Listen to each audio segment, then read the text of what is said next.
أعوذ بالله من الشيطان الرجيم بسم الله الرحمن الرحيم آیات نمبر 114 سورة آل عمران څلورمه سپاره. ان الذين بشک هغه کسان کفرو چې کفر کړي دي لن تغنیا سر بلری نکی عنهم د دوینا اموالهم مالونه د دوی ولا اولادهم او نه اولاد د دوی من الله دی عذاب دی الله تعالی نه شیء څه شی واولئک او دغه کسان اصحاب النار ملګری دی اور دی هم دوی به فیها په دغه اور کې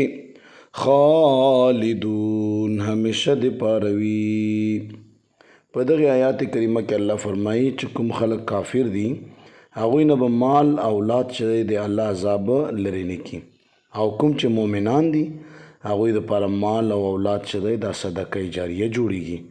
خو الله چې مال هم په صحیح طریقه استعمال کړي او اولاد هم په صحیح طریقه هغه بیا صدقه جاریه جوړیږي. موږ تاسو له پکار دي دوستانو چې که ووایو چې آخرت له توخه یوسو